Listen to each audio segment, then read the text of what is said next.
What's going on, guys? Ness here, and today I got round 2 of some of my favorite gaming urban legends. Some of these are quite interesting, while others are just downright creepy. So sit back, relax, and enjoy some more of my favorite gaming urban legends.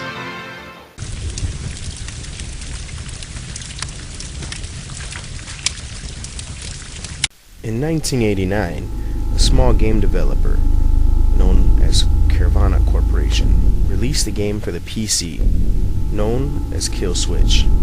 The game was one of the earliest known survival horror titles. The game had 2 main characters, a young woman named Porto and an invisible demon named Ghast. Due to Ghast being invisible and players having difficulty controlling an invisible character, Porto became the main protagonist by default. Throughout the course of the game, Porto would navigate through the tunnels of an underground coal mine inhabited by strange creatures and insane workers, all the while solving intensely difficult puzzles in order to find out what caused the chaos in the coal mine. The strangest part of the game would occur upon its completion. After beating the game would uninstall itself, deleting all content. Also, a reinstall would be met with constant error message. This oddity made an unopened copy of the game highly sought after. In 2005, an unopened copy of Kill Switch was sold for $733,000 to a Yamamoto Ryuichi of Tokyo, who intended on playing the game through to completion while filming the entire way. The only footage that was ever released is a 45-second clip of Yamamoto sobbing at his computer while the character select screen is seen over his right shoulder.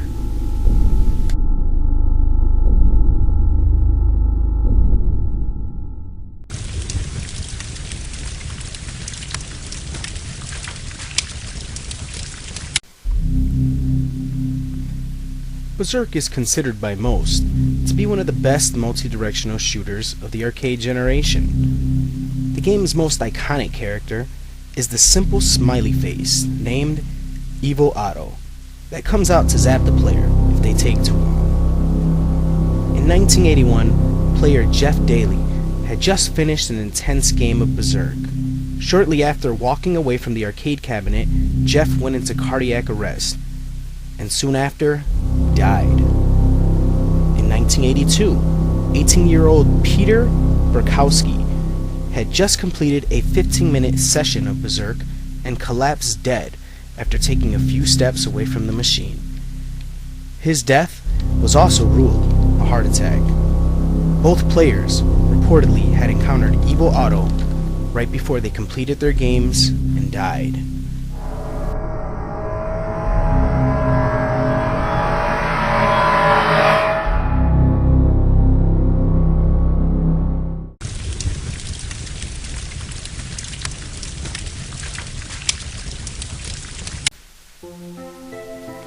The 8th installment of the Final Fantasy series starts out relatively normal and tame, despite being labeled a fantasy RPG. The game's protagonist is a 17-year-old student named Squall. In the game's first disc, Squall is the quintessential troubled adolescent. Until this happens.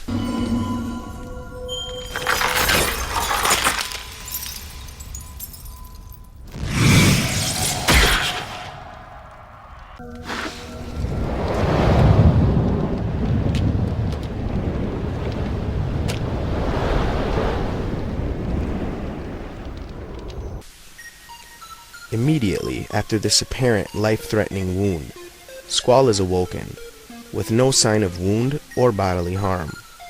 Shortly after that, the game takes a turn, in a very surreal direction. The storyline that seemed relatively tame evolves into a radical fantasy involving monsters, flying schools, invisible cities, outer space, and time travel. Our main character, who was seemingly unimportant, becomes headmaster of the military academy in which he was newly enrolled. His rival, who was liked by most, becomes completely villainized. His romantic interest, who was seemingly uninterested in him, begins to fall in love with him, and answers regarding his troubled childhood come to a very unrealistic light. All this comes to a boil in the game's ending, when he seems to be recalling moments of his life and transitions to a sort of paradise. It is the belief that the moment Squall was impaled, he began to die. And the entire game, from the second disc forward, is an hallucinogenic dream had by Squall in order to allow him to accept his fate.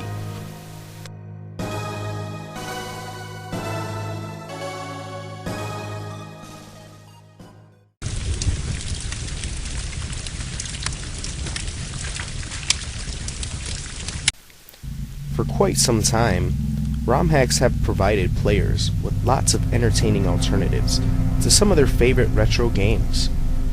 One of the more popular classic games to have ROM hacks is Super Mario World. At the height of the ROM hack trend, a strange ROM hack burst on the scene, simply titled Mario. The package came with the ROM and a text file written in a type of code with the words "Find me" to be the only words visible. Upon loading the ROM, the player will notice the game is dramatically different. Levels appear to be relatively empty, and items appear to be purposely unattainable.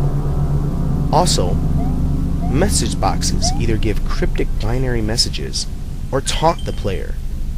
The game takes a more disturbing turn when, after defeating the first boss, this message is shown.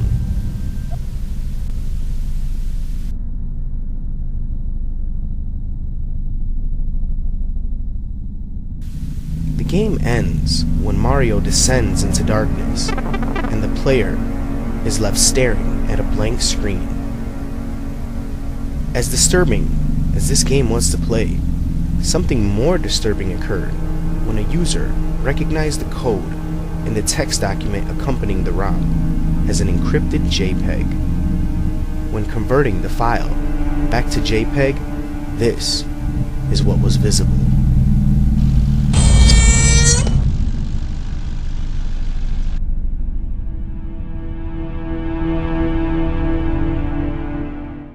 Well, that's it, guys. Those are some more of my favorite gaming urban legends. You know, in today's modern age, the term